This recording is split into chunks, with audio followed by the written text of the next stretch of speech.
Assalamualaikum warahmatullahi wabarakatuh. Salam sejahtera, salam Malaysia Madani. Alhamdulillah. Sekali lagi di channel FJ Fidah Jaafar yang kita akan berbincang berkaitan dengan politik semasa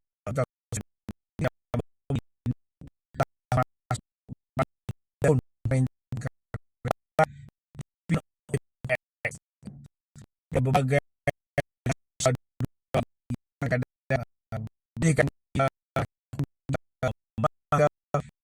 kasus itu amat berbeza-beza dari semasa ke semasa.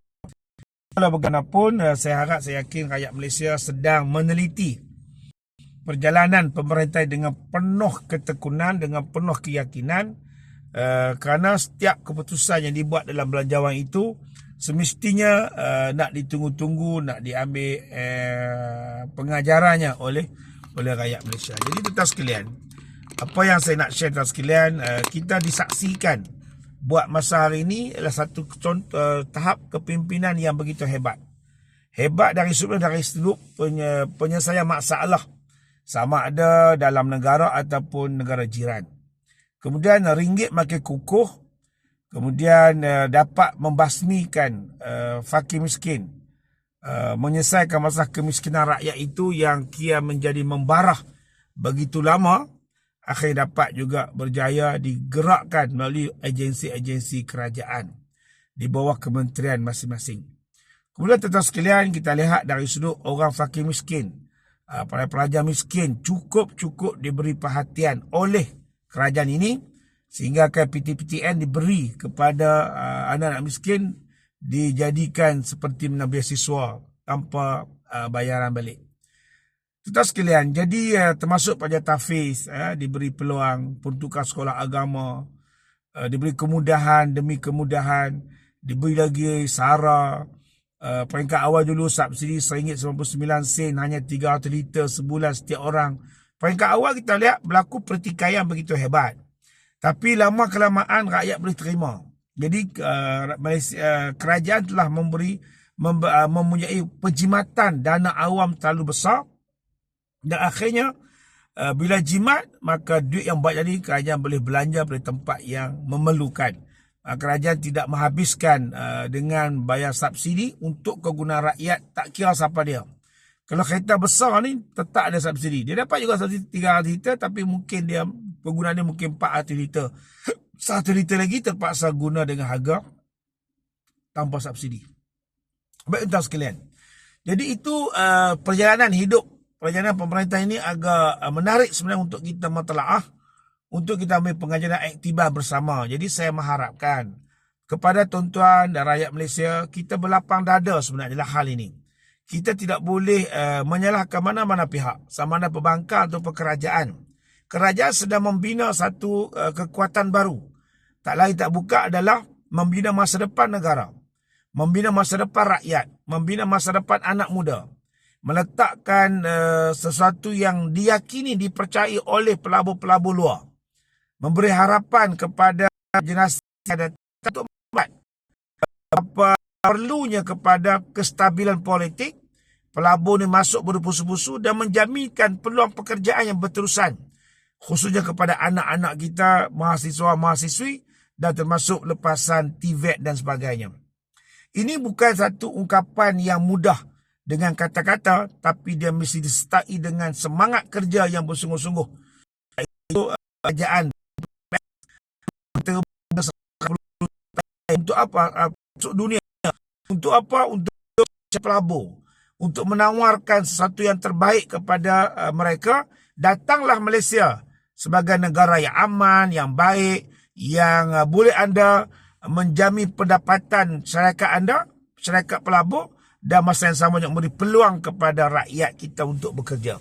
Itu tak sekalian, ini bukan satu perancangan yang mudah, tapi bukan jangan masa yang pendek, tapi dia punya long term, masa yang panjang, untuk memastikan negara ini mempunyai pelabur-pelabur yang berkepentingan, pemegang taruhnya hebat-hebat, dan mereka merasakan Malaysia sebahagian daripada tempat mereka mencari makan. Pelabur-pelabur dunia datang buat pelaburan, dan termasuk Donald Trump pun datang mengiktiraf bagaimana layanan, bagaimana keyakinan beliau mendatangkan nilai tambah kepada kerajaan Malaysia itu sendiri. Jadi tuan sekalian, kita sebagai rakyat Malaysia, kita nak marah kerajaan ni sebab apa? Sebab apa kita nak marah? Kalau kita marah tu mungkin perbezaan politik. Berbeza politik tidak menyebabkan kita hasad dengki. Berbeza politik tidak menyebabkan kita bermusuh. Pembangkang dalam parlimen boleh je sebut, boleh je tanya soalan kepada Perdana Menteri. Dia ada hari dan masa dia, tanya aja. Dia akan jawab. Satu. Yang kedua, ahli parlimen dapat first hand. Direct terus dengan PM.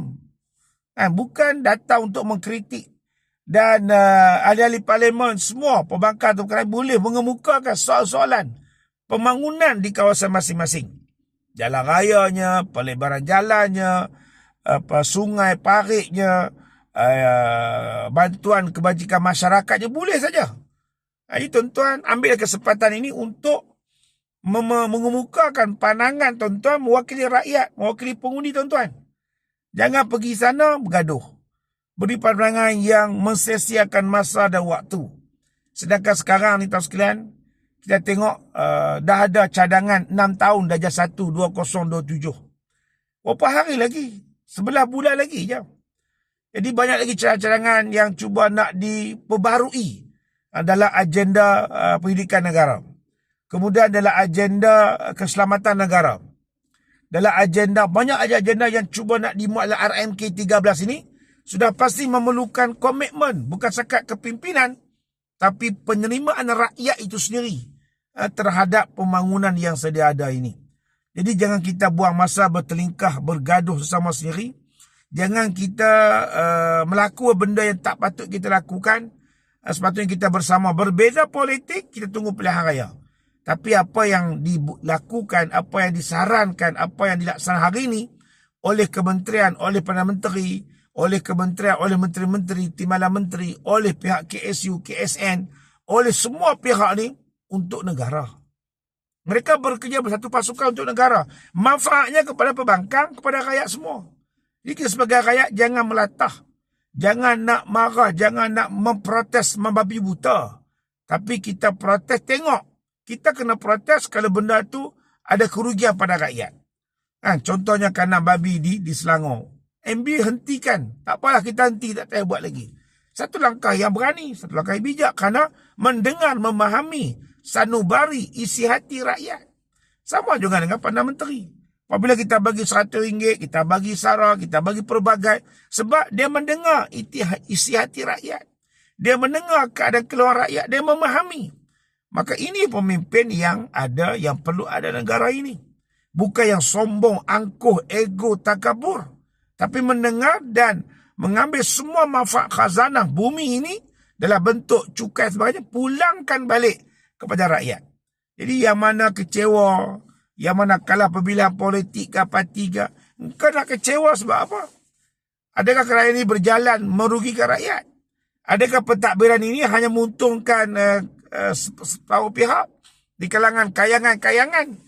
Semestinya yang untung adalah rakyat kebanyakan. Jadi saya harap anda semua, kita matang berfikir, ambil manfaat yang terbaik.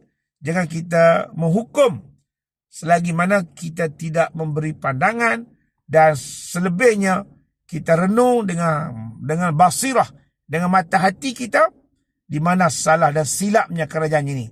Kalau ada dah salah silap, kita kemukakan di parlimen melalui suara ahli parlimen kerajaan atau pembangkang. Jika ia baik, sokonglah. Janganlah anggap ia reformasi kerusi. Jangan kita hina, sedangkan kita tak buat apa-apa. Jadi saya harap anda semua fahamlah apa maksud perkongsian saya pada hari ini. Dan moga-moga kita terus berjaya. Siru ala barakatillah. Assalamualaikum warahmatullahi wabarakatuh.